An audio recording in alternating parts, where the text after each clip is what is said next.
Dadah, Tante. Aku melambai padanya. Aku janji aku akan baik-baik saja di rumah sendiri. Itu bagus. Aku akan segera pulang, Bi. Lalu dia pergi. Itu adalah tanteku Anna. Aku tinggal bersamanya sementara orang tuaku bertamasya. Aku hendak berjalan kembali ke ruang keluarga saat bel pintu berbunyi. Jadi, dengan cepat aku lari ke pintu dan mengintip lewat lubang pintu. Ah, itu ibuku. Cepat-cepat ku buka pintunya dan bergegas keluar untuk memeluknya erat. Ibu, kenapa ibu kembali begitu cepat? Ibu membelai rambutku dan dengan lembut berkata, "Oh sayangku, aku datang untuk menjemputmu. Bagaimana bisa aku meninggalkan putri kecilku sendiri? Sekarang cepatlah dan kemasi barang-barangmu." Aku memandang kebingungan.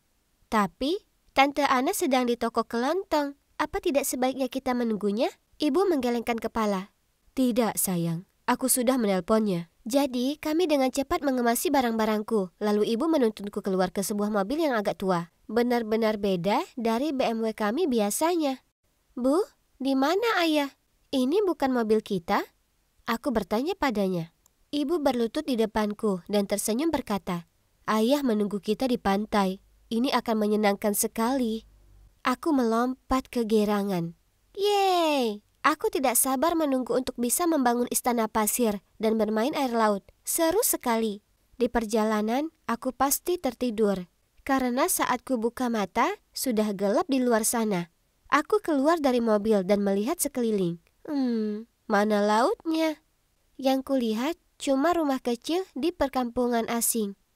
Beatrice, ini rumah baru kita. Hanya ada kau dan aku mulai sekarang. Kata-kata ibu barusan langsung membangunkanku. Ibu, kenapa? Bagaimana dengan ayah? Aku terbata-bata. Dengar, ibu minta maaf. Aku tak bisa jelaskan itu padamu saat ini. Kamu masih terlalu muda untuk mengerti. Aku punya banyak sekali pertanyaan berkelibat di pikiranku. Tapi melihat wajah sedih ibu, aku tahu sebaiknya aku tidak bertanya apa-apa lagi. Keesokan paginya, aku bangun penuh semangat dan penasaran dengan awal baru di sini. Kubuka gorden dan melihat sekelompok anak seumuranku bermain di seberang jalan. Jadi tanpa pikir panjang, aku bergegas keluar untuk bergabung dengan mereka. Halo, aku Bit. Tiba-tiba, ibuku keluar entah dari mana. Ada kepanikan di wajahnya saat dia berteriak. Sudah kubilang padamu tetap di dalam. Lalu menarikku kembali pulang. Semua orang melongo melihat kami, termasuk pria yang tinggal di seberang jalan. Itu sangat memalukan. Segera setelah pintu terbanting menutup, dengan nada serius ibu berkata, "Kita baru pindah di sini. Kau tak seharusnya berteman dengan orang asing secepat itu. Dan jangan bicara terlalu banyak tentang dirimu, oke?" Ibu tak pernah keberatan aku bermain dengan anak-anak lain sebelumnya. Jadi kenapa sekarang begitu? Ini tak masuk akal. Setelahnya, ia hanya memperbolehkanku keluar rumah untuk sekolah. Dan ia selalu mengawasiku. Jadi itulah kenapa aku tak bisa berteman sama sekali di sini.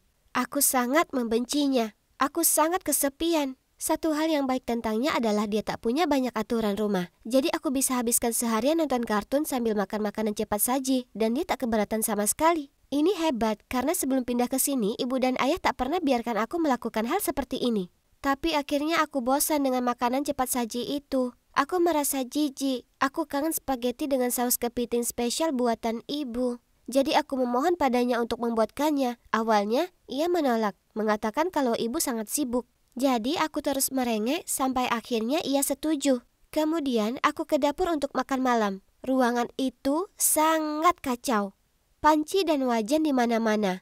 Ibu juga terlihat berantakan saat memberikanku sepiring spaghetti dan bakso. Bukan masakan andalannya. Ya, oke, ini kelihatannya enak kok. Jadi ku ambil segarpu penuh sementara ibu melihat. Air! Aku butuh air! Ya ampun, ini sangat asin. Dengan cepat mengganti piring pastaku dengan sekotak ayam goreng dan berkata, "Hari ini aku sibuk, jadi kurang fokus. Maaf sayang." Sikapnya yang canggung membuatku tertawa. Tidak, tak apa kok Bu. Ibu kelihatannya sangat sibuk akhir-akhir ini karena ponselnya selalu berdering. Panggilan telepon itu bahkan ada saat larut malam saat aku tidur. Jadi dia selalu diam-diam keluar untuk mengangkatnya. Kurasa jadi ibu tunggal itu berat. Jadi aku berusaha untuk lebih pengertian. Dan begitulah waktu berlalu. Berada di dalam dan tak punya teman sudah jadi hal biasa bagiku. Tetap saja, aku sering duduk di jendela dan menatap iri ke arah anak-anak yang bermain di luar. Kemudian suatu kali aku sedang melakukannya. Ibu muncul dan bertanya apa aku ingin pergi ke taman hiburan terdekat. Wah, apa ada yang lebih baik dari ini? Aku melompat dan bertepuk tangan dengan penuh semangat lalu melingkarkan lenganku memeluknya. Jujur, tamannya cukup kecil dan semuanya terlihat agak usang. Tapi ini tak masalah karena ini hari terbaik yang pernah kujalani. Ibu biasanya tak pernah suka wahana atau permainan, tapi hari ini berbeda. Ia bahkan bersemangat saat ia melihat kios lempar kantung kacang. Dirobohkannya kaleng-kaleng dalam sekali lemparan dan menangkan untukku boneka kelinci besar. Aku tak pernah melihatnya bersenang-senang seperti ini sebelumnya. Ibuku sangat keren. Setelahnya, ibu meninggalkanku duduk di bangku taman lalu pergi mencari es krim. Tiba-tiba, kulihat ibu segera kembali tanpa es krim. Ibu menarik tanganku dan dengan nada mendesak berkata, "Kita harus pulang. Kita akan pindah." Jadi, kami mengemas barang-barang kami dan pergi dengan tergesa. Aku terus bertanya pada ibu apa yang terjadi. Tapi ia mengabaikan pertanyaanku. Selama perjalanan di mobil, kudengar ia bergumam pada dirinya sendiri. Kita akan pergi ke tempat baru. Semua akan menyenangkan. Petualangan baru. Ya, kali ini akan baik-baik saja. Aku mungkin masih muda, tapi aku tak bodoh. Aku tahu ia sembunyikan sesuatu. Tapi ia ibuku, dan aku tak mau membuatnya kesal dengan mengajukan berbagai pertanyaan. Jadi aku tetap diam dan akhirnya tertidur. Sekali lagi, aku terbangun di tempat asing dan menatap keluar jendela. Aku tak masalah dengan tempat ini sebagaimana halnya dengan yang sebelumnya. Aku tak ingin terikat dengan tempat itu karena aku tak tahu berapa lama sebelum ibu membuat kami pindah lagi. Tapi ada satu hal yang mengusikku. Di seberang jalan ada pria yang menatap lurus ke rumah baru kami. Dia terlihat identik dengan tetangga kami sebelumnya. Apa mungkin dia juga baru saja pindah ke sini? Sungguh kebetulan. Aku menyebutkan pria itu ke ibu, tapi ibu bilang padaku tak mengenalnya. Lalu kemudian dengan tegas menyuruhku untuk jangan pernah berinteraksi dengannya. Di sekolah, aku adalah anak aneh yang tak bicara dengan siapapun. Semakin bertambah usiaku, makin buruk rasanya. Dan anak lain menertawakanku, dan kudengar mereka memanggilku aneh di belakangku. Aku merasa begitu kesepian dan depresi. Jadi di rumah aku sering hanya duduk di dekat jendela dengan sebuah buku dan berusaha berpura-pura petualangan yang kubaca terjadi padaku. Parahnya, ibu bersikap bahkan lebih aneh dari biasanya. Kapan hari saat aku sampai rumah dari sekolah, kudapati ia membuang makanan yang masih sangat baik dari kulkas. Beberapa bahkan masih baru. Aku bertanya kenapa ia melakukannya dan ia menjawab, "Itu sudah rusak, jadi kubuang." Kemudian ia mulai menggosok kulkasnya. Baunya tak mau hilang. Kenapa tak bisa hilang? Apa yang ia bicarakan? Semuanya tampak baik-baik saja. Apa yang terjadi? Kemudian aku menemukan bahwa ibu sering meninggalkan rumah larut malam dan tak kembali sehingga subuh. Aku tahu kalau kutanyakan ini padanya, ia tak akan mengatakan apapun. Jadi malam itu aku menyelinap dan membuntutinya. Ibu mengenakan pakaian hitam dengan topi dan syal besar menutupi wajahnya, meskipun di luar sana tidak begitu dingin. Kenapa menyamar? Kemudian, apa kalian percaya? Aku melihatnya pergi ke rumah tetangga dan memeluknya di terasnya. Aku melompat keluar dari kegelapan dan berteriak, "Ibu, apa yang terjadi? Kukira kita seharusnya tak bicara dengan pria ini." Ia menatapku kaget. Di saat itu, ibu menerima sebuah pesan. Dengan suara panik ia bicara padaku. "Beatrice, kita harus pergi. Sekarang. Aku akan jelaskan semuanya nanti. Aku janji." Tepat setelah itu, pria misterius itu melambai pada kami dan menyuruh kami masuk ke mobilnya. Lalu ia mengebut di sepanjang malam. Setelah kesadaranku kembali, aku menoleh ke ibu dan bertanya, "Ku harap ada penjelasan yang bagus." Sebenarnya kita berada dalam bahaya, sayang. Ini soal ayahmu. Ia seorang penipu. Aku baru mengetahui ini saat sedang bertamasya dengannya dan aku sudah lari darinya sejak itu." "Apa? Aku tak pernah mengira ayahku jadi orang lain. Ini tak masuk akal." Kemudian, dengan sesegukan, ibu lanjut mengatakan kalau ayahku yang asli sebenarnya anggota organisasi rahasia. Tapi ia telah menghilang beberapa waktu dan sekarang organisasi itu mencari kami. Ia sering menerima pesan tak bernama dan telepon yang mengancamnya. Dia tak ingin aku bicara dengan orang asing kalau mereka adalah agen rahasia. Dan waktu itu, ibu membuang semua makanan karena ia telah menerima pesan ancaman akan meracuni makanan di rumah kami. Ia mengusap air matanya lalu berkata, "Ini adalah Joe. Kami kuliah di kampus yang sama dan dia sudah banyak membantu. Kami saling cinta, tapi aku tak berani memberitahumu karena aku takut kau tak akan mengerti." Aku memandang si Joe ini. Entahlah, ada yang tak beres dengannya. Tapi mungkin aku hanya parno. Maksudku, Dia sudah membantu ibu, ya kan? Ah, apa itu? Sejak aku tahu soal organisasi rahasia itu, aku sedikit gelisah. Bagaimana jika mereka tiba-tiba muncul dan membawaku dan ibu pergi? Aku tahu ibu juga khawatir karena ia terlihat menjaga jarak. Aku hanya ingin membuat semuanya lebih baik bagi kami berdua. Kemudian Natal pun tiba. Kali ini cukup spesial karena untuk pertama kalinya sejak kami bersembunyi, kami punya tamu. Ya, satu tamu, Joe. Kami bersulang untuk mengucap selamat Natal, tapi bukannya meletakkan gelas, ibu menenggaknya dalam sekali tegukan. Ibu? Apa ibu minum malam ini? Aku bertanya padanya tak percaya. Tentu saja sayang, ini kan Natal. Biar ku beritahu kau, aku ini tak kalah dari pria kalau masalah minum. Hahaha. Aku menggigit bibirku sambil memikirkan ini. Ibu punya alergi alkohol dan paling banyak ia hanya menyesapnya sedikit saja. Tiba-tiba aku terpikir sesuatu. Mungkin ayah bukanlah penipunya selama ini. Bisa jadi itu adalah ibu? Ia menikmati wahana roller coaster. Meskipun seingatku ibu takut ketinggian.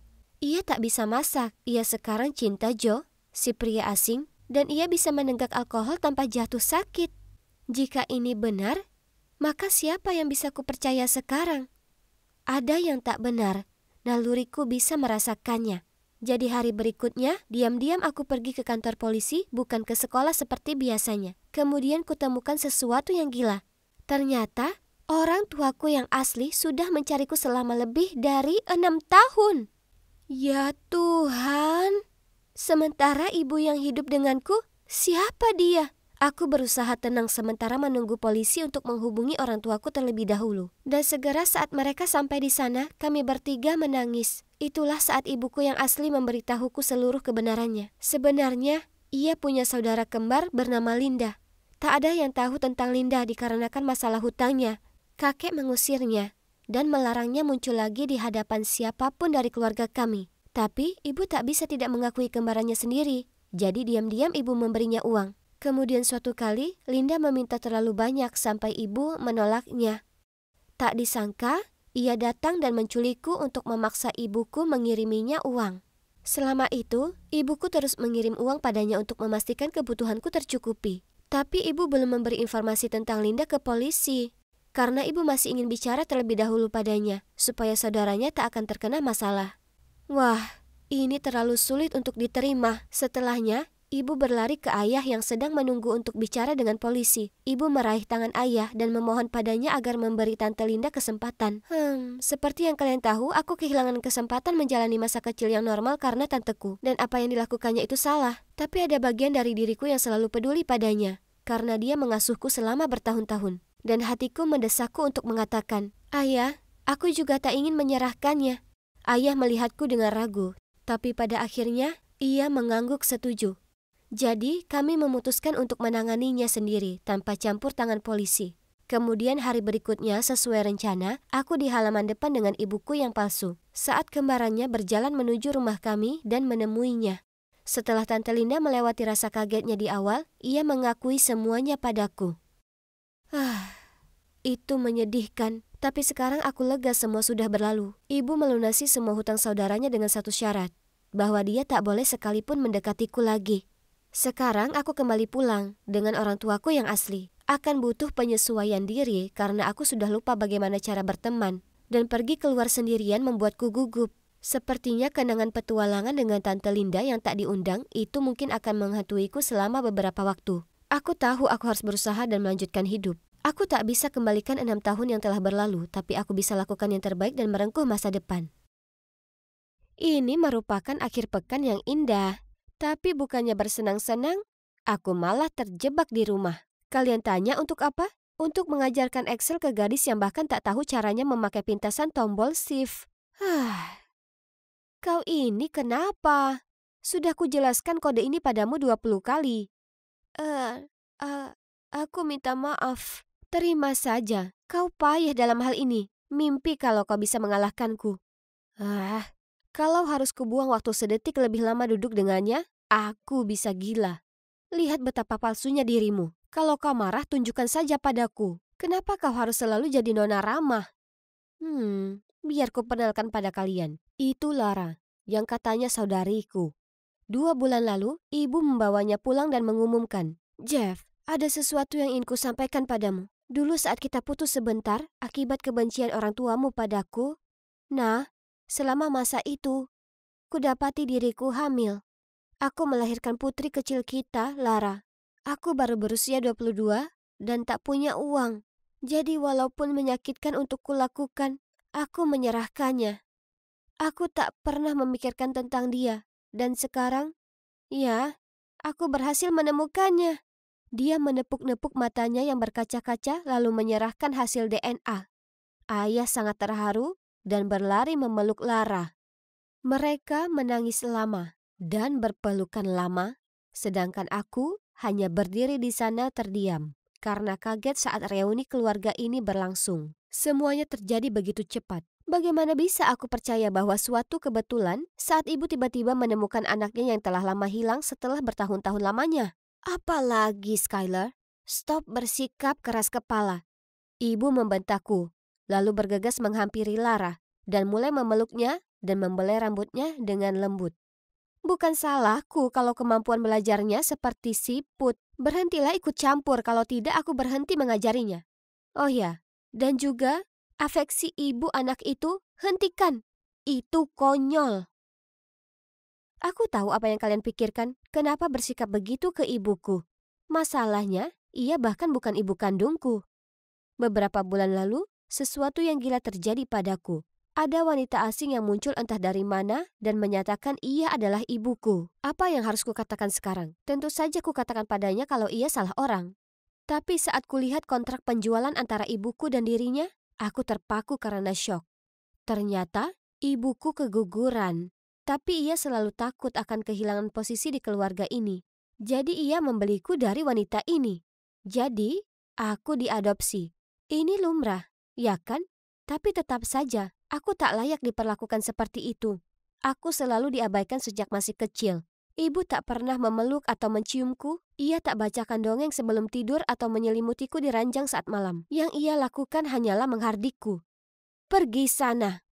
Kurasa kuyakinkan diriku kalau ibuku memang begini. Tapi saat Lara datang, dan ibu begitu berbeda dengannya.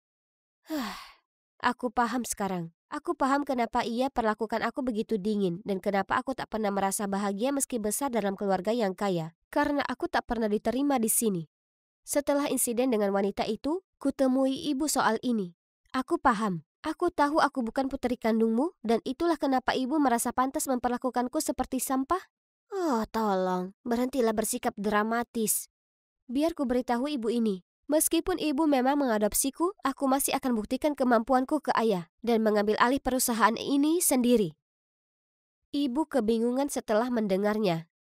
Lalu, tak lama kemudian, ia muncul dengan Lara. Itulah kenapa aku percaya tak ada yang kebetulan. Ibu membawa Lara pulang untuk berkompetisi denganku. Dan jika itu memang benar, maka kenapa aku harus takut? Bagaimana kabar 2 anak gadisku? Skylar, apakah masih membantu Lara dengan belajarnya? Ya ayah, dia masih membantuku setiap hari. Terima kasih banyak. Oke, itu hebat. Kalau kau sudah menguasai dasarnya, kurasa sebaiknya mengambil beberapa kursus tambahan. Lakukan yang terbaik dan berusahalah mencontoh kakakmu. Tak mungkin dia bisa sebaik aku, bahkan dalam mimpinya. Lara itu sangat pintar. Dia akan cepat memahami. Aku juga mengajarinya lebih banyak mengenai bisnis keluarga. Hah? Apa ibu akan mengajarinya lebih banyak untuk bersaing denganku? Bisa kulihat jelas ketamakan dan jiwa kompetitifnya. Tapi terserahlah. Toh Lara dan aku sungguh di level yang sangat berbeda. Aku murid unggul di Columbia Business School, sementara dia bukan siapa-siapa yang tak berpendidikan. Tolong, aku benar-benar tak perlu khawatir soal apapun. Ibu terus memaksanya belajar, tapi lihat. Ngomong-ngomong soal ibu, ia bertingkah aneh akhir-akhir ini. 1 menit lalu ia perlakukan aku seperti noda membandel yang tak bisa dihilangkannya. Lalu kemudian ia berusaha menjodohkanku dengan pria bernama Dean. Dia putra dari koleganya yang sangat kaya. Aku tak paham kenapa ia tiba-tiba merasa perlu mencarikanku pacar. Dan ayah tak membantu di situasi ini. Karena bukannya memberitahu ibu agar berhenti menjadi mak comblang, ia malah mendukungnya. Oke, aku hanya ingin mereka berhenti mengusikku. Jadi akhirnya aku setuju untuk bicara dengan si Din ini. Tapi sekarang dia tak berhenti mengirimiku pesan dan bahkan datang ke rumah. Kurasa dia cukup tampan dan baik, tapi bukan tipeku.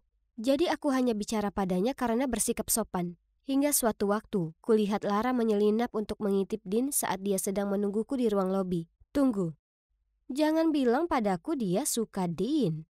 Oh, ya sudah, dia boleh mengambil sisaku. Toh aku juga tak suka dengan pria ini. Lalu suatu hari, aku sedang berjalan menyusuri koridor saat ku terima sebuah pesan dari Din. Skylar, apa kau senggang besok? Mari kita makan malam bersama. Aku hendak membalas pesannya saat tiba-tiba ku dengar ibu dan Lara berdebat. Ada apa denganmu, Lara? Kenapa kau diam-diam mengencani si brengsek itu? Kenapa bukan Din? Dia pria baik. Lagi pula dia memberitahuku tak ada apapun yang terjadi antara dia dan Skylar. Jadi Din menduakan kami?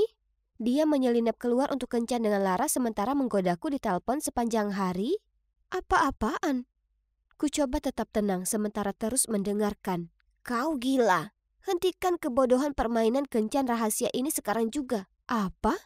Kenapa ibu bersikeras dia pria yang baik untukku, tapi memberitahu Lara sebaliknya?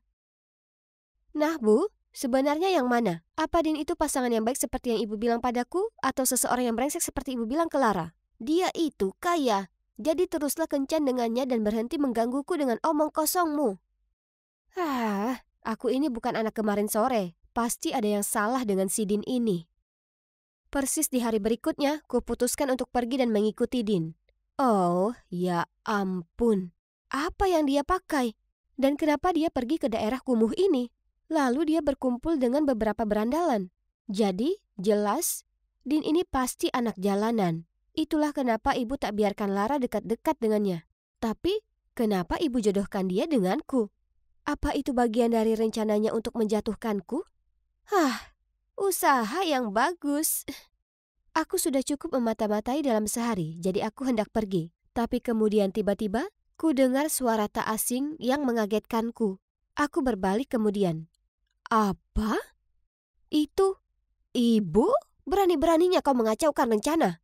Jaga bicaramu. Kulakukan seperti yang kau minta. Kusuruh kau untuk menggoda Skylar untuk mengalihkan perhatiannya. Bukan Lara. Jangan pikir aku mau membayarmu lagi sepeser pun. Baiklah, jangan bayar aku.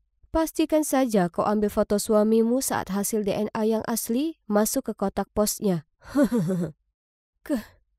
Kau. Oh my God. Apa aku tak salah dengar? Hasil DNA apa? Apa mungkin? Aku segera pulang dan segera ke kantor ayah untuk mencari sertifikat DNA yang ibu berikan padanya hari itu. Ini dia. Apa yang harus kulakukan sekarang? Ya benar, harus kubawa ini ke rumah sakit untuk memeriksanya. Setelah memohon dan menekan dokter, akhirnya dia mengaku kalau dia telah menerima suap dari Din untuk memasukkan hasil tes. Ku minta yang asli dan percaya atau tidak, Lara bukan anak dari ayahku. Aku langsung segera pulang dan menunjukkan hasil DNA yang asli ke ayahku. Ayah sangat kaget sampai aku harus membantunya duduk, lalu mengambilkannya segelas air. Saat ia sudah mengatasi rasa terkejut tadi, ia menyuruhku memanggil Lara dan ibuku untuk menemuinya. Tapi, oh tidak, kamar Lara kosong. Hanya ada satu surat tergeletak di atas ranjang. Maaf semuanya, Din memberitahuku kebenarannya. Terima kasih semuanya sudah mengurusku.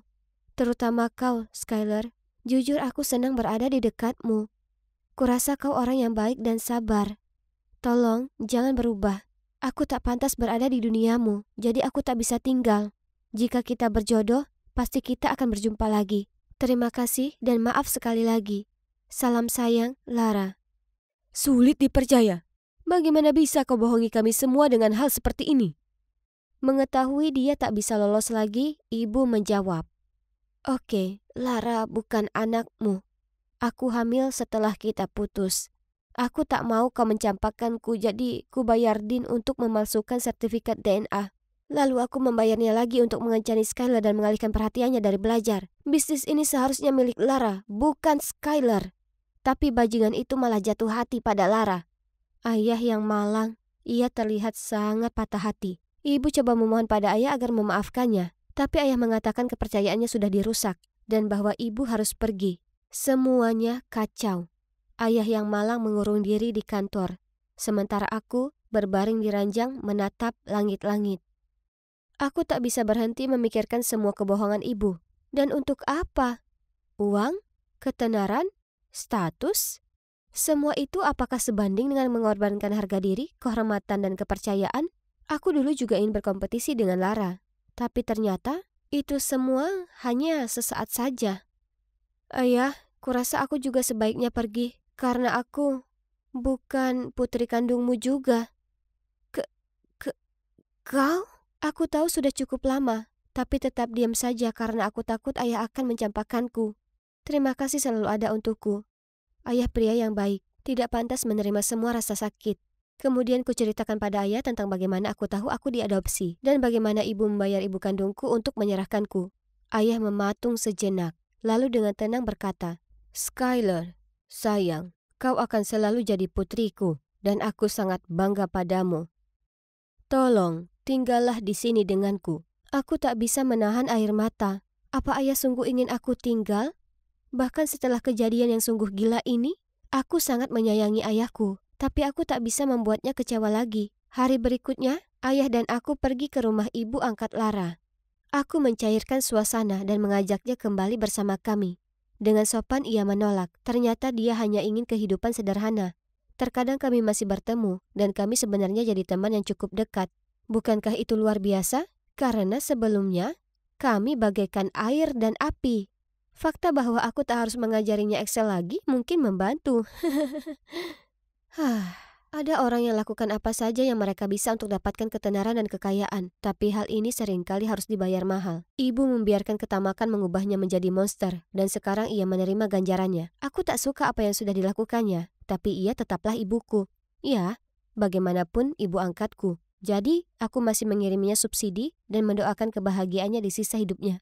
Kenyataannya, aku lebih memilih melepas kekayaan yang sangat besar dan jalani hidup yang tenang daripada jadi pribadi yang tak kuinginkan. Jika itu kamu, akankah kau lakukan hal yang sama untuk hidup dengan tenang?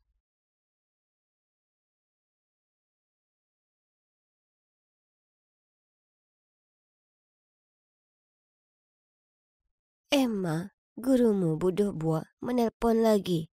Katanya nilaimu mengerikan dan kau tidak memperhatikan di kelas.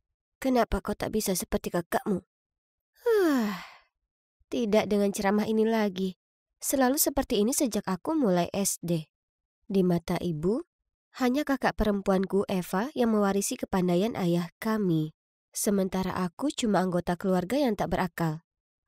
Seolah begitu. Dia cuma pandai baca buku-buku yang tak berguna. Pasti dia tak tahu apapun yang sifatnya teknis, seperti cara kerja perusahaan Ethernet ayah dan semacamnya. Tapi terserahlah, aku tak peduli. Aku kenyang, ujarku sambil bangkit lalu menuju ke markas kecilku. Garasi. Aku sibuk mengerjakan proyek pribadiku, jadi aku tak punya waktu untuk peduli siapa anak favorit ibu. Oh, kalian pasti bertanya apa yang sedang kukerjakan. Nah, alat ini memancarkan wifi. Terdengar familiar ya kan? Tapi alatku ini bisa memancarkan ke seluruh penjuru kota. Tidak hanya itu, koneksinya jauh lebih kuat dan stabil daripada yang orang gunakan di rumah. Dan lebih nyaman tanpa semua kabel dan lainnya.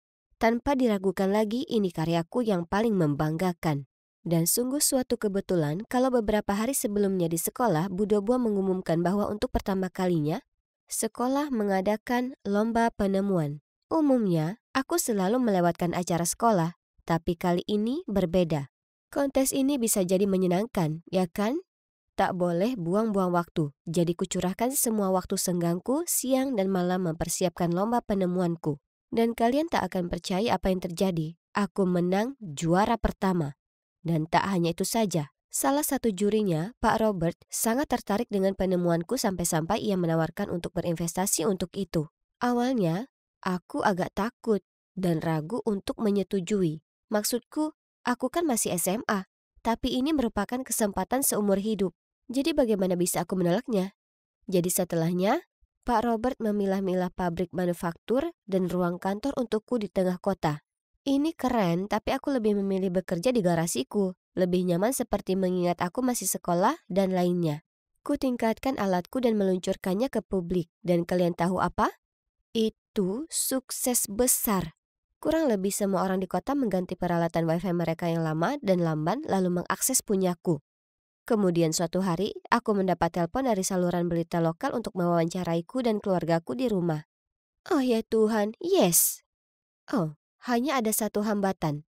Aku belum cerita ke keluargaku soal ini karena aku tak tahu. Mungkin karena aku tahu tak mungkin mereka percaya padaku. Seperti waktu ku dapat nilai A untuk ujian fisikaku dan ibu langsung bertanya apa aku mencontek. Tapi, ya terserah. Ini jauh lebih besar daripada itu. Jadi cepat-cepat ku berlari ke bawah ke ruang tamu dan dengan bersemangat cerita ke keluargaku bahwa penemuan yang bermanfaat bagi kota adalah karyaku. Tapi ibu dan Eva tertawa terbahak-bahak. Jadi kau memberitahu kalau wifi ini yang tersiar ke seluruh penjuru kota adalah penemuanmu? Ya Bu, itu karyaku. Lalu ibu dan Eva tertawa bahkan lebih keras. Sayang, sudah cukup buruk kau ini gagal di sekolah. Tolong jangan mulai berbohong. Lupakan saja. Kenapa repot-repot ku coba? Kemudian, pagi berikutnya, saat bel pintu berbunyi, ibu membukanya dan melihat seorang reporter dan kamerawan. Ia tak percaya yang dilihatnya. Ibu dan Eva bertukar pandangan panik, lalu bergegas ke atas untuk bersiap. Itu lucu sekali. Histeria terus berlanjut ketika mereka mewawancarai orang tuaku. Kusaksikan ayahku yang gugup dan berkeringat berdiri di sana canggung bagai patung. Sementara ibuku mulai membual tentangku seperti, segera setelah Emma lahir, aku tahu dia itu jenius seperti ayahnya. Aku selalu mendukungnya untuk mengejar mimpinya. Ya ampun, piala Oscar jatuh kepada ibuku. Aku tak tahu ia bisa berakting sebaik itu. Jujur saja, sejauh yang bisa ku ingat, ibu tak pernah mengatakan hal baik apapun tentangku, sekalipun. Tapi sekarang setelah ia tahu aku otak di balik wifi kota, dia mungkin akan memperlakukanku dengan berbeda, ya kan? Salah. Kemudian suatu malam aku turun ke bawah mengambil segelas susu dan tak sengaja dengar ibu dan ayah ngobrol di ruang keluarga.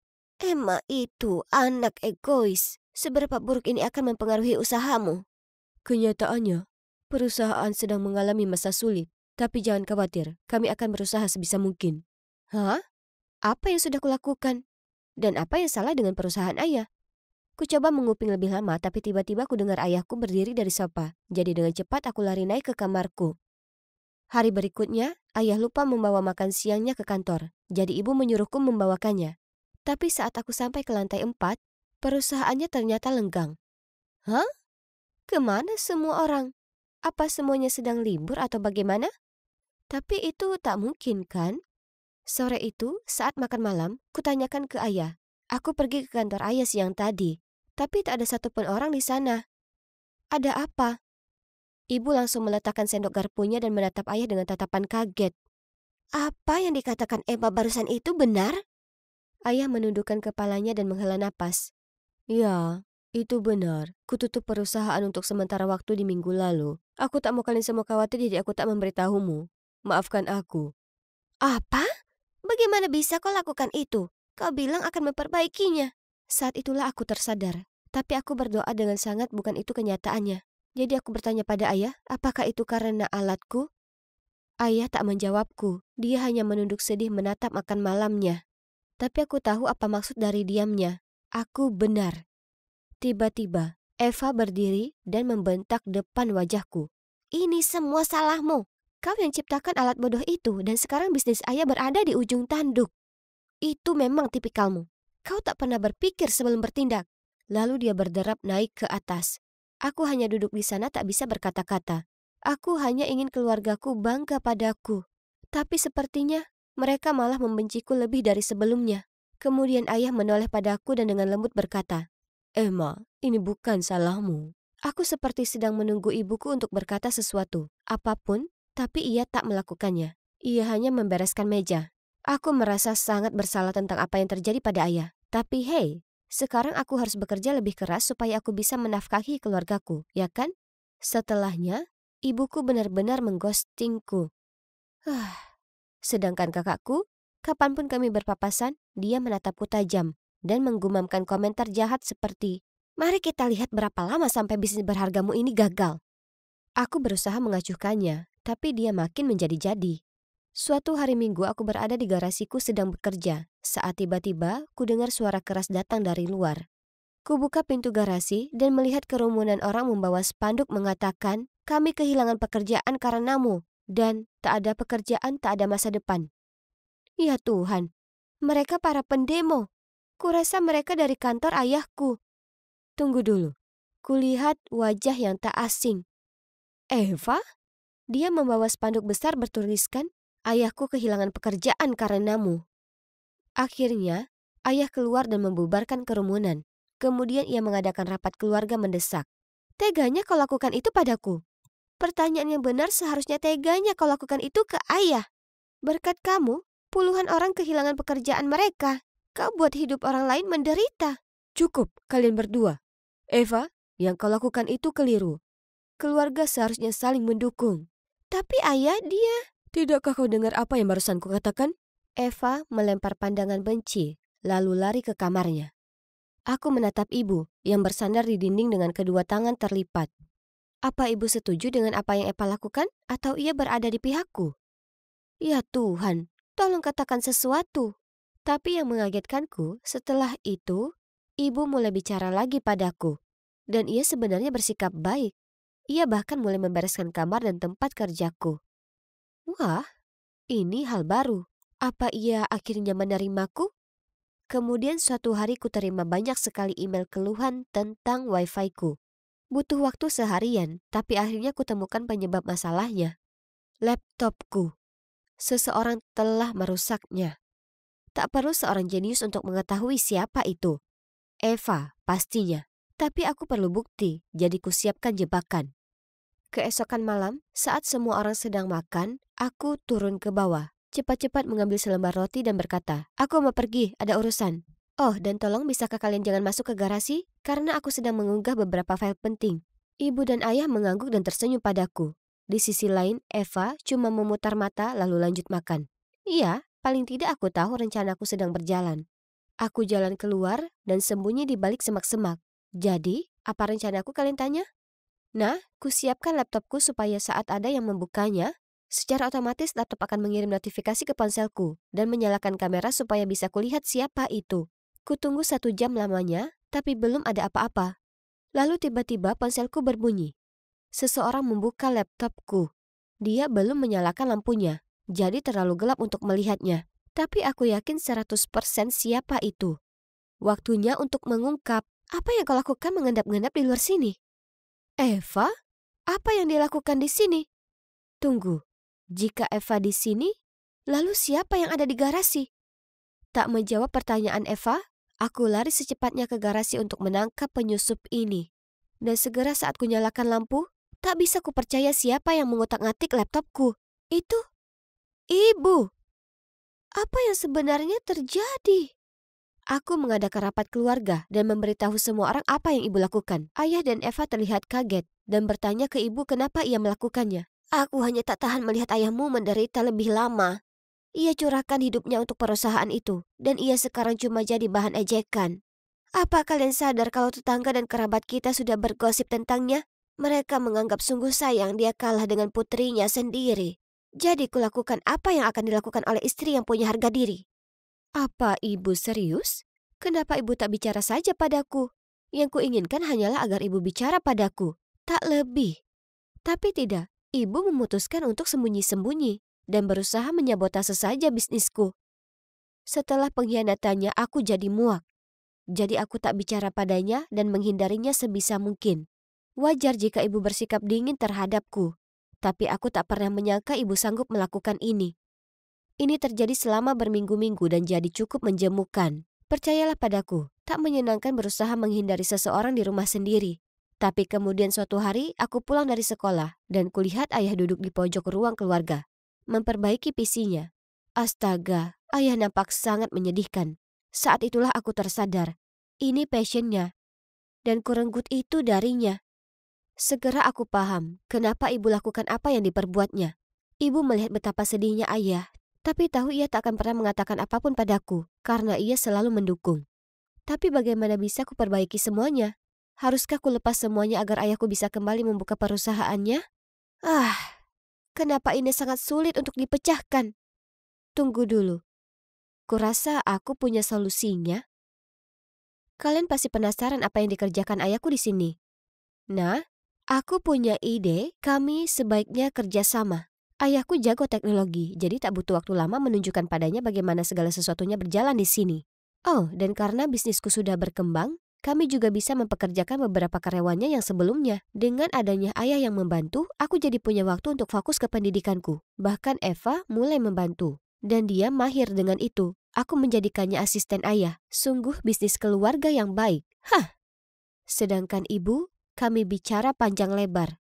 Akhirnya kukatakan padanya betapa perlakuannya terhadapku membuatku merasa buruk. Lalu ia meminta maaf atas semua yang dilakukannya. Aku akhirnya memaafkan ibu. Aku tahu ia hanya lakukan itu karena sangat mencintai ayah. Jadi, setelah semua drama itu, kami kini merupakan keluarga besar yang bahagia. Ini seperti mimpi yang menjadi kenyataan. Cowok tampan di hadapanku itu adalah Ethan. Orang yang aku suka sejak aku berumur 14 tahun. Saat itu, Ethan adalah rekan bisnis ayahku. Jadi dia sering datang ke rumah kami untuk makan malam. Selama bertahun-tahun aku menyukainya diam-diam. Namun kini, di usia 19 tahun, aku akhirnya bisa jujur mengenai perasaanku. Jadi, ketika aku bertemu dengannya secara kebetulan di toko kelontong, rasanya memang begitu. Dia mengundangku untuk minum di kafe terdekat, dan kami langsung cocok. Kami mulai sering kencan. Dan sekarang kami menjadi pasangan resmi. Hanya ada satu hal yang membuatku khawatir. Ethan baru saja bercerai dan memiliki seorang putri berusia 10 tahun. Clarice selalu ada di sisinya. Sambil melamun, aku tidak bisa menyembunyikan diri dari pikiran menjadi ibu tiri seseorang. Ya ampun, aku belum ingin menjadi seorang ibu. Jangan khawatir, Clarice adalah anak yang lucu. Aku tahu kalian berdua akan akur. Clarice memberiku senyuman licik saat dia melihatku. Ikan lain terpancing. Hah? Hei, itu bukan cara yang benar. Minta maaf, sekarang. Ethan segera berkata. Clarice mengeluarkan suara keras. Lalu dengan enggan meminta maaf. Hebat. Kapan berteman dengan gadis nakal berusia 10 tahun jadi hal yang menyenangkan? Aku memahami ini lebih baik karena aku memiliki adik perempuan. Entah dia membuatku pusing atau marah padaku karena ingin permen. Dan aku yakin Clarice juga akan melakukan hal yang sama. Suatu hari, Ethan menelponku dengan panik dan mengatakan bahwa dia ada urusan mendesak. Mereka memberitahuku di saat-saat terakhir. Aku tidak punya waktu untuk mencari babysitter. Bisa bantu rawat Clarice selama beberapa hari? Apa?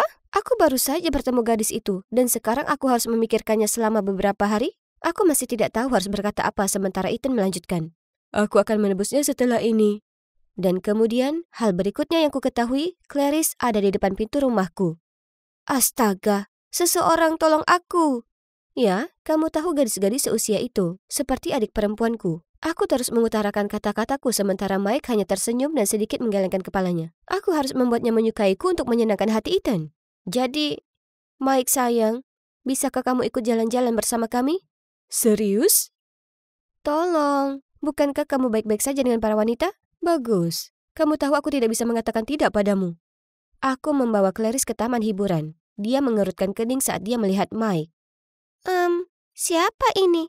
Aku tidak suka orang asing. Aku tersenyum dan berkata, ini Mike. Dia sangat keren dan aku tidak peduli. Cindy, kamu menyeretku ke dalam situasi seperti apa? Sobat, aku harus bertanya pada diri sendiri pertanyaan itu. Ini tidak seperti yang kubayangkan. Tamasya berubah menjadi kompetisi di antara mereka. Clarice menantang Mike untuk bermain game demi game dengannya sampai dia menang. Pada akhirnya, mereka bermain dengan senjata air, dan aku tahu pasti Mike membiarkan dia menang. Tapi begitu dia melepaskan pistol airnya, Clarice menyemprotkan air ke seluruh tubuhnya, membuatnya basah kuyup. Ups, apa ini? Itulah harga yang harus dibayar bagi yang kalah. Oke Cindy, sudah cukup. Selamat bersenang-senang. Dan dia bergegas pergi. Oh tidak, apa yang telah aku lakukan padanya? Aku berdiri di sana tercengang, menatap Clarice. Oke, jadi itu agak lucu, tapi aku tidak bisa menertawakan temanku yang malang itu. Aku mau es krim. Clarice menyeringai lalu melompat pergi. Es krim. Seorang gadis yang mengincar hatiku sendiri. Dalam perjalanan pulang, kami berbicara banyak tentang acara favoritnya. klub pengasuh bayi, dan bagaimana Stacy adalah karakter favoritnya.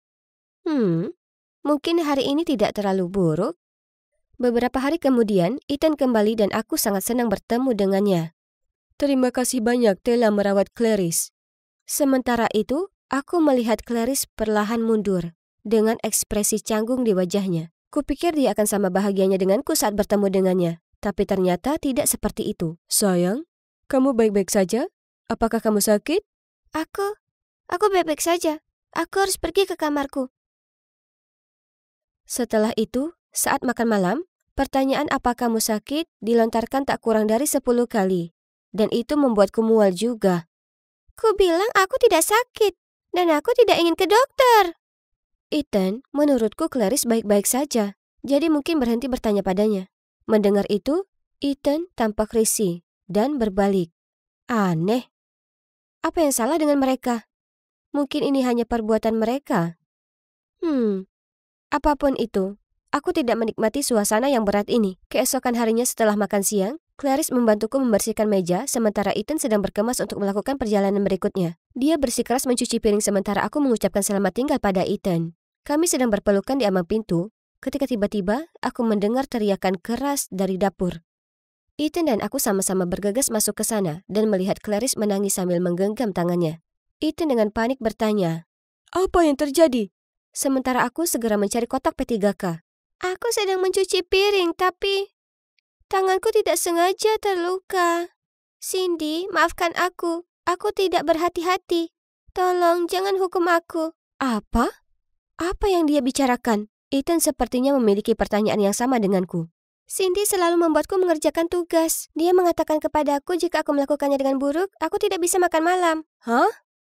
Kenapa dia mengatakan hal yang tidak benar? Menjadi pucat karena kaget, aku bergumam. Tidak, itu tidak benar. Aku tidak ingin tinggal di sini. Ayah, izinkan aku pulang. Clarice menyelaku sambil menangis semakin keras. Maafkan aku, tapi aku harus pergi sekarang. Aku bahkan tidak tahu apakah kamu berbohong atau tidak. Bagaimana bisa kamu mengatakan itu padaku? Clarice berteriak. Dasar monster! Lalu dia berlari ke atas. Aku berdiri di sana tidak tahu harus berbuat apa. Otakku tidak bisa memproses apa yang baru saja terjadi. Ethan menatapku dan menghela nafas. Mengapa dia tidak mengatakan apapun? Sejujurnya, dia tidak mengira aku tega melakukan itu. Bukan? Aku memutuskan untuk mengkonfrontasi Clarice mengenai hal ini. Jadi, aku pergi ke kamarnya dan dengan tenang berkata, Clarice, kenapa kamu mengatakan itu? Kamu memaksaku melakukan semua pekerjaan rumah. Apa? Bagaimana kamu bisa berbohong seperti itu? Aku tidak akan pernah melakukan hal seperti itu. Tapi apakah orang-orang akan mempercayaimu? Atau gadis kecil yang malang? Ya, Tuhan. Itu aku yang mengira dia adalah anak yang manis. Padahal kenyataannya, dia justru sebaliknya. Aku bergegas keluar dan gemeteran. Aku mengeluarkan ponselku. Aku menelpon Mike dan menceritakan semuanya padanya. Ya ampun, anak itu rumit. Mungkin dia tidak ingin kamu bersama ayahnya. Namun meski begitu, apa yang dia lakukan sungguh aneh. Aku pikir kamu harus menjauh dari mereka. Tapi bagaimana caranya? Aku tidak bisa melarikan diri begitu saja. Lagi pula, Ethan sedang dalam perjalanan lagi, dan aku bertanggung jawab atas dia. Jadi aku menjaga jarak, tidak lagi berbicara atau bersenang-senang. Tapi sepertinya Clarice punya ide lain. Aku sedang menonton TV di ruang tamu ketika Clarice muncul dan menarik bajuku. Cindy, aku ingin kamu bermain video game denganku. Semakin aku diam, semakin keras dia menariknya. Tidak, Clarice, aku sedang tidak mood. Aku berteriak. Mainlah sendiri. Lalu aku pergi. Beberapa saat kemudian, Cass, seorang siswa senior datang untuk memberiku beberapa dokumen. Kami duduk dan minum es teh. Lalu tiba-tiba, bam! Dan tangisan. Oh tidak. Cass dan aku bergegas menuju sumber suara. Clarice terjatuh dari tangga di ruang bawah tanah dan dikelilingi oleh keranjang cucian dan pakaian kotor. Cass segera berlari ke sana dan membantunya sendiri. Apa kamu baik-baik saja? Apa yang terjadi? Cindy menyuruhku mencuci pakaian tepat waktu. Keranjangnya terlalu penuh, jadi aku terpeleset. Tidak, tidak, tidak. Aku berteriak dalam hati ketika Cass menatapku khawatir. Cass, tolong, nanti aku jelaskan. Bisakah kamu pergi? Kenapa? Aku berteriak ke wajah Clarice saat Cass pergi. Jika kamu tidak main denganku, kamu akan jadi pelaku kekerasan terhadap anak. Kamu harus masuk penjara. Ini membuatku gila. Beberapa hari yang lalu, dia ingin ayahnya membawanya pergi dari sini. Dan sekarang dia memerasku karena tidak bermain dengannya. Tepat pada saat itu, Ethan memanggil. Hai Cindy, aku hanya ingin memeriksa kalian berdua. Apakah Clarice sakit atau apa? Apa-apaan ini? Apakah aku gila? Atau keduanya sebenarnya aneh?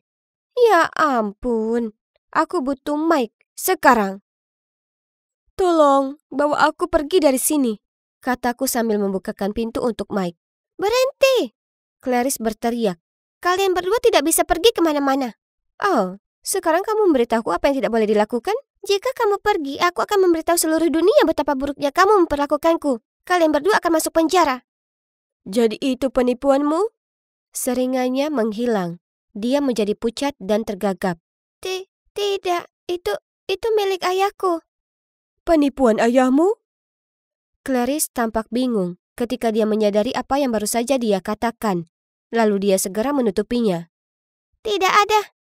Mike duduk dan menatapnya dengan mata tajam. Aku berdiri di sana menunggu jawabannya. Ayahku yang membuatku. Akhirnya, Clarice mengaku. Ternyata, Ethan adalah seorang penipu profesional yang menipu gadis-gadis muda kaya agar memberinya uang. Lebih buruk lagi, dia menyeret putrinya ke dalam rencananya. Rencananya seperti ini. Dia menggunakan ketampanannya untuk menggoda para gadis, lalu kelucuan Clarice untuk mendapatkan empati para gadis. Setelah itu, dia akan melakukan perjalanan bisnis di menit-menit terakhir dan meminta mereka untuk menjaga Clarice. Sementara itu, Clarice berpura-pura sakit parah. Ketika Ethan kembali, dia akan membujuk gadis-gadis itu untuk menyerahkan uang untuk biaya rumah sakit. Lalu dia dan Clarice akan menghilang dari kehidupan mereka. Awalnya dia menyuruhku melakukan apa yang dia katakan dan akan membelikanku sepeda. Bagaimana dengan kebohongan yang kamu buat? Tanyaku masih kaget. Aku mengarang alasan itu agar ayah membawaku pergi. Aku sangat menyukaimu. Jadi aku tidak ingin rencananya berhasil. Lalu kenapa kamu terus bertingkah?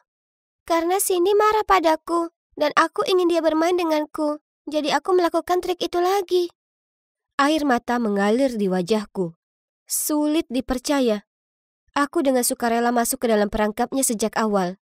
Dia bahkan tidak perlu berbuat banyak. Aku merasa seperti orang bodoh. Setelah itu, kami mengungkap kejahatan Ethan. Clarice juga membantu kami. Ternyata, dia bangkrut. Itulah sebabnya istrinya meninggalkan dia. Dan kenapa dia tidak lagi menjadi rekan bisnis ayahku. Ethan ditangkap, tapi ibu Clarice sedang berada di luar negeri. Dan dia menolak kembali untuk putrinya. Sejujurnya, aku mencintai Clarice. Dan aku tidak ingin dia tinggal di panti asuhan. Jadi aku membiarkannya tinggal di tempatku untuk sementara waktu sebelum aku menceritakan semuanya kepada orang tuaku. Jelas, orang tuaku memiliki kapasitas dan kekuatan lebih untuk menghadapi hal ini. Butuh beberapa saat bagi Claire melupakan rasa bersalahnya dan menyesuaikan diri. Namun hubungan kami jadi lebih baik. Dia adalah gadis manis dan pintar yang pantas mendapatkan yang lebih baik dari yang diberikan orang tuanya. Lalu suatu hari, aku pulang dari kampus dan menemukan Clarice sedang meletakkan beberapa mawar di meja makan yang sudah ditata secara romantis dengan lilin dan stik. Cindy, kamu kembali. Bagaimana bisa kamu menyiapkan makan malam lengkap seperti ini? Clarice tidak berkata apa-apa, hanya terkikik dan berlari ke kamarnya. Seseorang memelukku dari belakang. Maukah kau menjadi teman kencanku malam ini? Itu adalah Mike. Kalau dipikir-pikir, kurasa pria sempurnaku ada di depan mataku selama ini. Jadi, sambil nyengir, aku berbalik dan menjawab. Aku pikir kamu tidak akan pernah bertanya.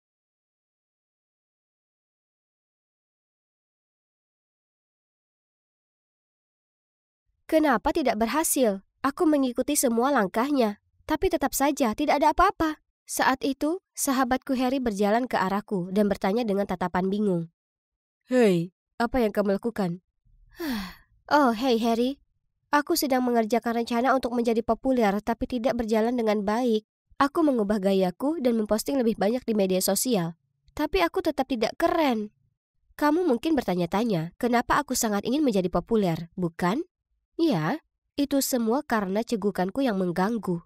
Tahun lalu aku berada di panggung membawakan drama kota kita ketika aku tiba-tiba mulai cegukan, terus-menerus. Aku tidak bisa berhenti dan seluruh penonton mulai menertawakanku. Pada akhirnya, mereka harus menggantikanku dengan orang lain. Bukan hanya itu momen paling memalukan dalam hidupku, tapi aku juga sering diolok-olok sejak saat itu. Tahun ini, aku ingin menjadi populer, agar semua orang akan melupakan kejadian cegukan itu. Andai saja menjadi populer itu mudah. Hei, kamu bisa membantuku? Tidak mungkin, rencanamu gila. Saat itu, siswa baru, Amanda, lewat, sambil dikelilingi segerombolan siswa lainnya.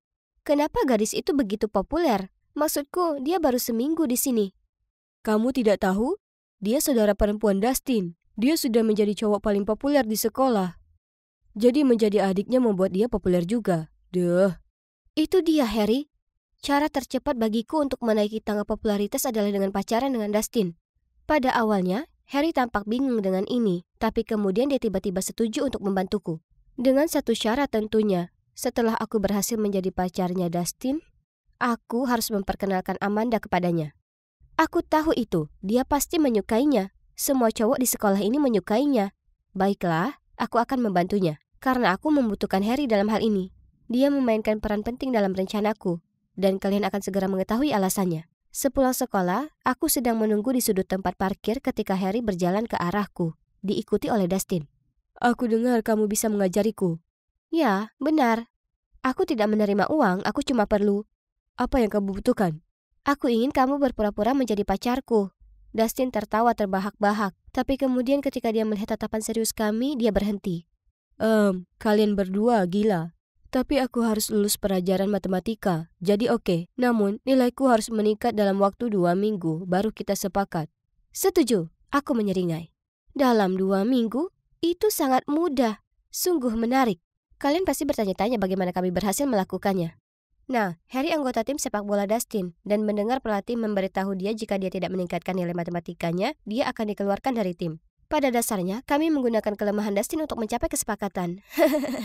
Aku tahu aku tidak punya kesempatan bersamanya dengan menggunakan kemampuan merayuku yang buruk. Jadi inilah waktunya menggunakan kekuatan terbesarku, otakku. Cukup pintar ya? Aku mulai mengajari Dustin. Lalu setelah 2 minggu, nilainya naik 2 tingkat. Dan saat itulah dia menyetujui kesepakatannya dan berpura-pura menjadi pacarku. Keesokan harinya, Dustin dan aku berpegangan tangan dan berjalan ke sekolah. Dan seperti yang kuduga, semua orang melongo melihat kami. Aku bahkan mendengar mereka berbisik tentangku. Apakah itu gadis cegukan yang bersama Dustin? Dan, wah, sejak kapan mereka berdua pacaran? Bukan hanya itu saja. Kemanapun aku pergi, orang-orang akan mengikutiku. Dan di setiap kelas, semua orang ingin duduk di sebelahku. Akhirnya, aku populer dan aku menyukainya. Aku baru saja selesai mengajar Dustin di rumahnya dan hendak pulang ketika ibunya muncul dan mengundangku untuk makan malam. Canggung, tapi aku tidak ingin bersikap kasar. Jadi aku menjawab ya. Selain itu, ini adalah kesempatan bagus untuk ngobrol dengan Amanda.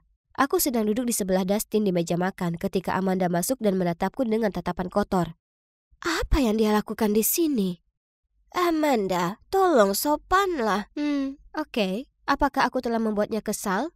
Setelah kami selesai makan, aku membantu Amanda membersihkan meja. Aku mengeluarkan beberapa kue coklat buatan sendiri dari tasku dan memberikan senyuman ramahku sambil berkata, temanku Harry, dia menyukaimu. Aku ingin tahu apakah. Tanpa membiarkanku menyelesaikan kalimatku, Amanda menyelaku. Maaf, izinkan aku menghentikanmu di sini. Pertama, aku tidak makan kue. Bleh. Kedua, aku berasumsi kamu bertanya kepadaku apa aku mau pacaran dengan temanmu, kan? Tidak, karena dia pecundang sama sepertimu. Sudah cukup memalukan kalau Dustin berkencan denganmu. Lalu dia pergi meninggalkanku yang berdiri di sana dengan tercengang. Ya Tuhan, aku tidak percaya dengan apa yang baru saja kudengar. Bagaimana seseorang bisa bersikap sekasar itu? Keesokan harinya di sekolah, aku ingin memberitahu Harry untuk menyerah pada Amanda. Tapi begitu aku melihatnya, dia berlari ke arahku, memelukku dan berkata, Emily, kamu jenius dalam mencari jodoh. Terima kasih. Hah? Bagaimana apanya? Amanda baru saja bertanya apakah aku ingin datang ke pestanya akhir pekan ini. Bukankah itu bagus? Yeay. Apa yang sebenarnya terjadi? Tapi Harry sangat terlihat bahagia sehingga aku tidak bisa mengatakan yang sebenarnya padanya. Satu hal yang pasti, ada yang aneh dengan Amanda. Tentu saja aku juga menghadiri pesta itu. Karena aku pacar Dustin. Ingat? Wow, kami sebenarnya berada di pesta anak-anak yang keren. Pertama kalinya bagi kami berdua. Ini luar biasa. Harry bahkan menjadi sedikit emosional. Sayang sekali. Dustin dan aku bekerja sama untuk bermain beer pong dan itu sangat menyenangkan. Dan di luar dugaan, kami menang. Kami sangat bersemangat dan kami berdua bersorak kegirangan dan berpelukan tanpa berpikir panjang. Ups, tidak menyangka hal itu akan terjadi, tapi yang terjadi selanjutnya lebih gila lagi. Semua orang mulai bersorak. Cium, cium, cium. Astaga, mereka tidak mungkin serius, bukan? Aku hanya menertawakannya dan berharap semua orang akan berhenti. Tapi tidak, mereka terus bersorak. Tiba-tiba, Dustin meraih wajahku dan menciumku, tepat di bibirku. Aku tidak mendorongnya. Oh tidak, aku malah memejamkan mata dan terbawa suasana. Aku bahkan mengangkat satu kaki. Oh, dan FYI, itu ciuman pertamaku. Setelah itu, wajah kami berdua menjadi merah padam dan menghindari kontak mata. Seluruh tubuhku terasa panas seperti sedang demam atau apalah. Bagaimanapun, pesta itu adalah segalanya yang aku impikan dan banyak lagi. Keesokan harinya, Harry dan aku tiba di sekolah dalam suasana hati yang sangat baik. Namun tiba-tiba, kami melihat sekelompok siswa berkumpul di sekitar seseorang. Kami menerobos kerumunan dan melihat Amanda menangis. Ternyata, seseorang dari pesta itu telah mencuri 2 telur Pebridge milik ibunya. Kemudian, salah satu teman Amanda menyarankan untuk memeriksa semua ransel dan loker semua orang yang menghadiri pesta tadi malam. Tapi kemungkinannya kecil, pelakunya pasti sudah bisa menyembunyikan semua bukti sekarang. Tetap saja, kita harus mencoba segala yang kita bisa, bukan? Aku tidak tega melihat Amanda menangis seperti ini. Lalu dia dengan lembut menepuk pundaknya. Hei, itu keren. Bagus sekali, Harry. Jadi, kami memeriksa barang milik beberapa orang, dan tetap saja tidak ada yang ditemukan. Kemudian giliran Harry. Dia membuka loker dan... Oh, Tuhan! Salah satu telur Faberge ada di sana. Tapi bagaimana caranya? Dia tidak akan pernah melakukan hal seperti itu. Aku membuka lokerku dan... Apa? Ada yang lainnya. Apa yang sebenarnya terjadi? Tiba-tiba, Amanda mulai meneriaki kami. Aku tahu itu kalian berdua. Hai semuanya. Emily di sini memanipulasi Dustin dengan menggunakan kelemahannya, kecintaannya pada sepak bola dan ketidaksukaannya pada matematika. Lalu dia memaksanya untuk berpura-pura menjadi pacarnya supaya dia bisa terlihat keren. Semua orang mulai memelototiku seolah akulah penjahatnya, tapi ternyata tidak. Terjadi kesalahpahaman. Aku menoleh ke Dustin untuk meminta bantuan, tapi dia hanya menghindari tatapanku lalu pergi. Aku tidak tahu harus berbuat apa, jadi aku hanya berdiri kaget sampai Harry menyeretku pergi bersamanya. Nah, setelah itu, aku menjadi lebih populer dari sebelumnya. Aku sekarang dikenal sebagai gadis yang memanfaatkan seorang cowok untuk menjadi populer dan kemudian mencuri darinya. Lebih buruk lagi, Amanda tidak mau mendengarkanku. Harry dan aku jelas-jelas dijebak. Kuharap aku bisa kembali ke kehidupan normalku sebelum aku membuat kesepakatan bodoh dengan Dustin. Oh, tapi ciuman itu tidak akan terjadi. Ya ampun, mungkinkah aku jatuh cinta pada Dustin? Lalu tiba-tiba aku mendapat SMS dari Amanda. Itu adalah klip dari pesta baru-baru ini dengan pesan, "Kamu bukan apa-apa lagi, Dustin." Kenapa kamu pacaran dengan pecundang ini? Bukankah dia gadis yang cegukan saat bermain? Aku akan menggunakannya sampai akhir semester ini. Ya ampun, aku tidak percaya dia mengatakan itu. Aku tahu dia tidak menyukaiku seperti aku menyukainya. Tapi apakah dia harus jahat itu? Klip secara otomatis diputar ulang. Menonton kali ini saja sudah cukup buruk. Tapi tunggu, ada detail dalam klip itu yang menarik perhatianku. Aku memutar ulang, dan ya Tuhan, ada 2 telur Faberge yang hilang. Klipnya direkam pada tengah malam, tetapi Harry dan aku meninggalkan pesta sebelum itu.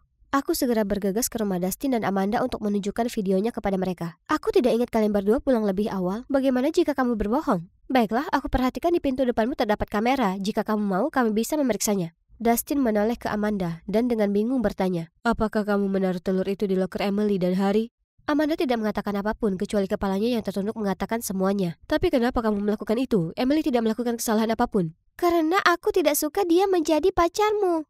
Aku menyukaimu. Apa? Bukankah dia saudaranya? Oh, ternyata mereka sebenarnya bukan saudara kandung. Itu pasti aneh. Sebenarnya orang tua mereka sangat dekat dan ketika orang tua Amanda meninggal karena kecelakaan, keluarga Dustin menerimanya. Jadi Amanda sudah seperti saudara perempuan bagi Dustin. Namun Amanda di sisi lain sudah lama jatuh cinta padanya. Aku memutuskan untuk tidak mempermasalahkannya. Selama dia memposting status di media sosial yang mengatakan bahwa ini semua adalah kesalahpahaman dan kami tidak mencuri darinya, dan dia dengan enggan menyetujuinya. Setelah itu, aku langsung keluar dari sana tanpa berkata apa-apa lagi pada Dustin. Tapi dia mengejarku dan meminta maaf karena tidak membelaku beberapa hari yang lalu. Dia tidak bisa memilih antara aku dan Amanda. Lalu dia berkata, klip yang kamu lihat itu tidak seperti yang kamu pikirkan. Apa yang tidak perlu dipahami? Sudah jelas sekali. Lalu apa itu? Tolong beritahu aku. Tapi Dustin hanya berdiri diam dan menatap sepatu Cats-nya. Seperti dugaanku, tidak ada lagi yang perlu dijelaskan. Jadi aku bergegas pergi. Keesokan harinya Amanda memposting status tersebut dan nama kami akhirnya dibersihkan. Hidupku kembali membosankan. Tapi tidak apa-apa karena sekarang aku tahu bahwa menjadi populer bukanlah hal yang membuatku bahagia. Oh, dan tentang aku dan Dustin? Nah, beberapa hari kemudian dia mengirimiku video. Itu klip yang sama dari pesta. Pada awalnya, ini membuatku frustrasi. Maksudku, kenapa dia membuatku menontonnya lagi? Tapi kemudian aku perhatikan bahwa klip ini lebih panjang. Karena penasaran aku tekan tombol play. Dan kalian tidak akan percaya apa yang terjadi di paruh kedua video itu. Setelah bagian Dustin mengatakan dia hanya ingin memanfaatkanku, semua orang semakin menggodanya. Dia menjadi marah dan berteriak. Ya, Emily memang aneh, tapi dalam arti baik. Aku suka cara dia mencium bau buku setiap kali dia membukanya dan cara dia yang lucu merasa malu saat bersin keras. Apa kalian tahu apa yang paling aku suka dari dia? Dia cegukan setiap kali dia gugup. Kalian tidak salah dengar, aku menyukainya. Apa? Dustin juga menyukaiku. Amanda sengaja memotong bagian video ini agar aku salah menilai dia. Tapi sekarang setelah aku tahu kebenarannya, menurut kalian apa yang aku lakukan? Ya, tentu saja aku memaafkannya. Maksudku, bagaimana tidak?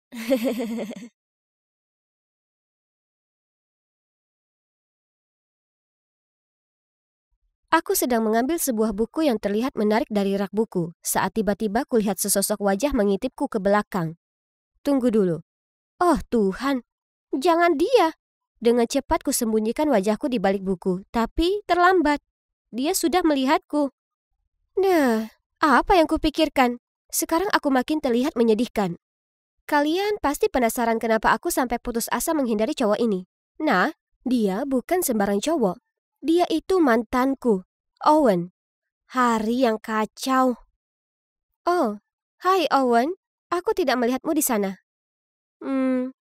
Apa kau di sini sendiri? Oh, tidak. Aku di sini dengan cewekku. Itu dia. Hei sayang, aku di sini. Aku berbalik dan... Astaga, hariku berubah dari buruk jadi bencana. Bagaimana bisa mereka akhirnya jadian? Yap, aku kenal cewek itu. Dia itu Mila, saudara tiriku. Oh, biar ku ceritakan tentang dia. Sebenarnya, sebelum jadi saudara tiri, aku dan Mila bersekolah di tempat yang sama, tapi kami tak pernah dekat atau semacamnya. Tapi tiba-tiba, ibuku dan ayah Mila berhubungan, dan tak lama kemudian menikah.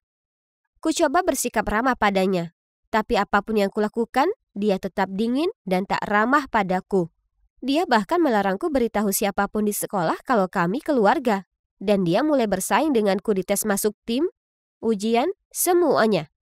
Lalu suatu hari setelah beberapa bulan tinggal bersama, dia memberitahu orang tua kami kalau dia akan tinggal dengan ibunya dan pindah sekolah. Kenapa, tanya kalian? Ya, karena dia tak tahan tinggal bersamaku lagi. Aku tak akan bohong. Mendengarnya berkata demikian menyakitkan sekali. Yang kulakukan hanyalah bersikap baik padanya. Tapi, baiklah. Jika itu maunya, maka terserah.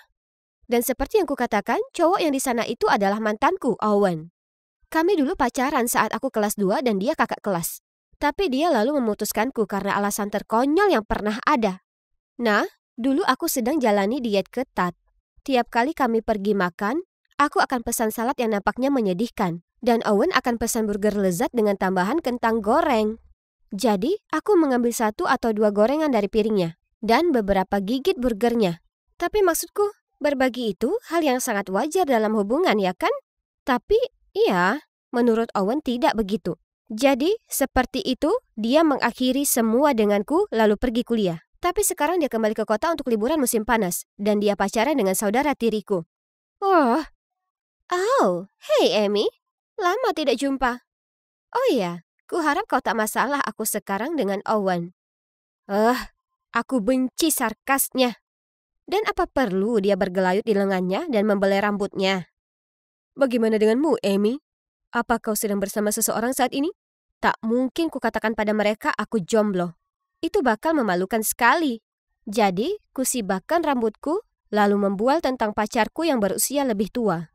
Pria dewasa, yang wajahnya seperti bintang film dan badan seperti model Calvin Klein. Kerutan mulai terbentuk di antara alis Mila. Hahaha, rasakan kau. Tapi kemudian Owen tiba-tiba berkata, "Hebat, gimana kalau double date besok malam?" "Apa? Ide yang bagus, sayang. Aku mau bertemu pria beruntung yang mencuri hati saudariku." Ya Tuhan, mereka tak bercanda. Aku tak ada pilihan lain kecuali setuju. Sial, di mana akan kutemukan pria lebih tua yang tampan besok? Amy, apa kau mencoba merosak meja? Ups, aku terlalu disibukkan dengan dilema kencanku. Sampai tak sadar sudah kubersihkan meja yang sama 20 menit lamanya. Hei, tapi tunggu. Kuperhatikan lebih dekat wajah manajerku. Jack itu tampan, lebih tua dariku, dan dia itu jomblo. Ya Tuhan, kutemukan pacar palsuku. Sekarang aku hanya perlu membujuknya.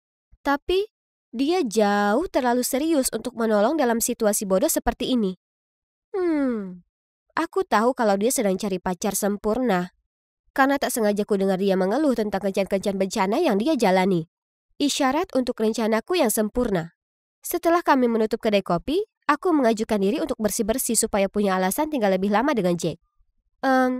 Hey Jack, pacarku, Owen, punya adik yang pintar dan juga cantik yang ingin kukenalkan kepadamu. Awalnya, dia tak tertarik. Jadi kutunjukkan padanya foto Mia yang paling cantik. Ya ampun, itu adiknya? Astaga, kenapa begitu kaget? Mila tak secantik itu. Terserahlah, paling tidak kudapatkan perhatiannya. Aku bertanya padanya apa dia mau pergi double date dan dia langsung setuju. Yes, jackpot. Jadi, rencanaku berhasil. Tapi masalahnya, pacar palsuku ini mengira kalau dia akan kencan dengan Mila dan kalau aku bersama Owen, padahal pada kenyataannya kami yang sebenarnya bersama. Tapi jangan khawatir, aku bisa mengatasinya. Ya kan? Jadi, di double date kami semua pergi bowling. Jack langsung suka pada Mila dan berusaha membuatnya terkesan dengan keterampilan bowlingnya. Sedangkan aku payah sekali soal bowling dan terus diolok oleh Owen. Jadi, saat tiba gilirannya dan dia salah memprediksi lemparannya lalu melempar bola langsung ke parit, aku senang sekali balas menggodanya. Jujur saja, aku suka keluar bersamanya. Dan tolong, jangan mulai membahas wajahnya. Dia jelas makin tampan seiring berjalannya waktu. Tiba-tiba, giliranku lagi, dan Owen bertanya apa aku ingin dia tunjukkan padaku cara melempar bola bowling yang benar. Malu-malu aku mengiyakan. Jadi, dia berdiri di belakangku, menyentuh tanganku dan perlihatkan padaku. Oh ya Tuhan, seluruh tubuhku bergetar. Dan bisa kurasakan kalau Owen juga tersipu. Tunggu dulu, kurasa aku masih punya perasaan untuknya. Mila tak pantas dengannya, dia seharusnya bersamaku. Secara keseluruhan, double date itu sukses. Jack tak mencurigai apapun. Dan tak hanya itu, dia juga membantuku membuat Mila jauh dari Owen, jadi aku punya kesempatan untuk memenangkannya kembali. Tapi kemudian beberapa hari berikutnya, Jack bilang padaku kalau dia sangat suka Mila, dan bertanya apa aku bisa mengaturkan kencan mereka. Tapi kali ini hanya mereka berdua. Apa? Dia sungguhan suka Mila? Tentu saja, aku tidak bisa pasangkan mereka. Itu tak mungkin. Karena Mila kan dengan Owen. Jadi, dengan enggan, kusarankan untuk double date lagi. Dia setuju, tapi kali ini dia bersikeras kami pergi makan malam romantis. Baik. Semuanya baik pada mulanya. Tapi Owen meletakkan lengannya ke Mila sementara Mila menyuapinya dengan kentang tumbuk miliknya. Aku melirik Jack dan melihat kebingungan di wajahnya. Aku harus cepat pisahkan mereka. Jadi ku minta Mila ikut ke toilet denganku. Oh, Owen cowok yang baik sekali. Dia sangat pengertian dan dia selalu perlakukan aku seperti putri. Dia sangat menyebalkan. Ya, bersenang-senanglah dengannya selagi bisa, karena dia segera jadi milikku lagi. Saat aku berjalan keluar dari kamar mandi, Jack lari ke arahku dan menyeretku ke sudut ruangan. Owen dan Mila bertingkah sangat aneh, apa menurutmu tak begitu? Apa kau sembunyikan sesuatu dariku? Apa? Aku tak akan begitu. Mereka hanya saudara yang akrab, itu saja. Oh, dan ngomong-ngomong, aku bicara ke Mila di kamar mandi, dan menurutnya kau pria yang hebat. Tentu saja, itu bohong besar. Andai aku ini Pinocchio, hidungku pasti sudah sepanjang pemukul baseball. Tapi paling tidak Jack percaya, karena dia terlihat senang sekali. Kami kembali ke meja dan melanjutkan makan malam yang sangat canggung ini. Tiba-tiba Owen dan Mila saling panggil Buttercup, Cutie Pie, dan panggilan norak lainnya. Aku dan Jack duduk di sana dengan wajah sangat canggung.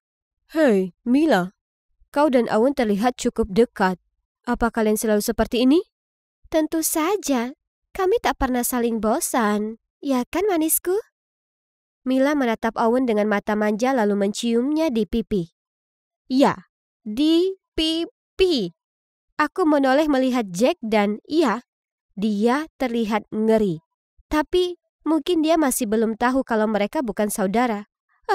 Siapa yang kubohongi? Tentu saja dia bakal tahu. Setelah double date itu, dia memakiku karena menipunya. Kujelaskan padanya kalau aku sangat suka Owen dan aku berusaha mendapatkannya kembali. Bagaimana denganmu? Apa kau suka Mila? Jack diam berpikir sejenak, kemudian mengangguk. Dia sungguh suka Mila, suka sekali. Jadi, kusarankan kami sebaiknya bersatu untuk membuat pasangan itu putus.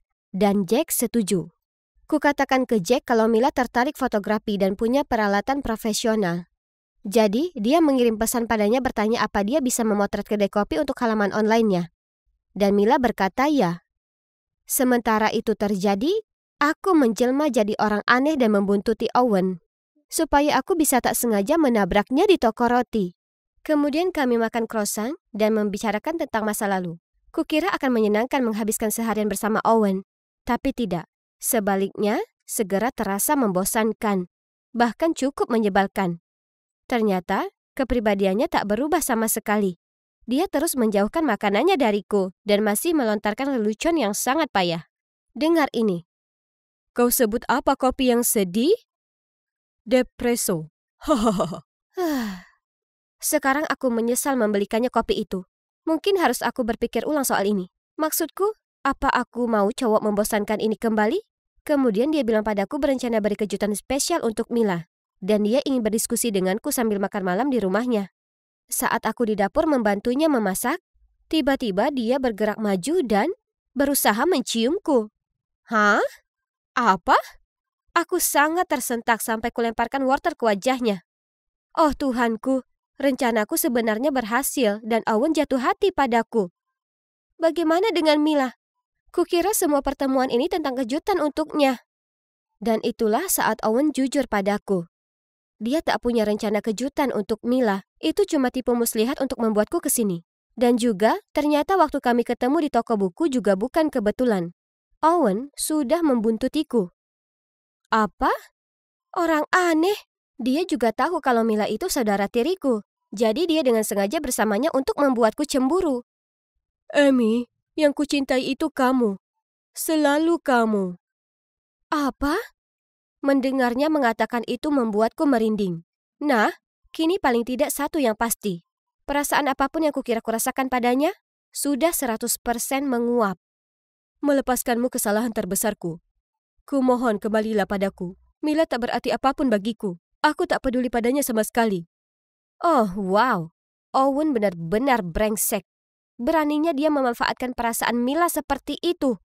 Wah, aku harus memperingatkannya. Tapi sebelum melakukan itu, aku harus keluarkan unek-unekku. Biar ku perjelas ini. Aku hanya pergi double date dengan kalian karena aku tak mau kalah dengan Mila. Bukan yang lain. Boleh ku ingatkan kamu kalau kamulah idiot yang memutuskan aku. Oh, dan lelucon-leluconmu sangat payah. Dan begitulah. Owen hanya berdiri di sana dengan tampang kebingungan. Lalu aku pergi. Aku langsung lari ke kafe di mana Mila berada dan mengutarakan semua kebenaran tentang Owen yang hanya memanfaatkannya untuk membuatku cemburu. Aku tak percaya kau melakukannya lagi. Apa yang kau maksudkan dengan itu? Jangan berlagak sok lugu. Kau mencuri pacarku. Lagi. Hah? Apa yang dia maksud dengan lagi? Ternyata dulu Mila naksir dengan Owen. Jadi, saat aku dan Owen mulai pacaran, dia jadi sangat marah. Dan itulah kenapa dia selalu dingin denganku. Aku tak tahu. Aku bersumpah. Kalau aku tahu, aku tak akan pernah pacaran dengannya. Hentikan saja. Aku tahu kau tak mau kalah denganku. Tinggalkan saja aku sendiri.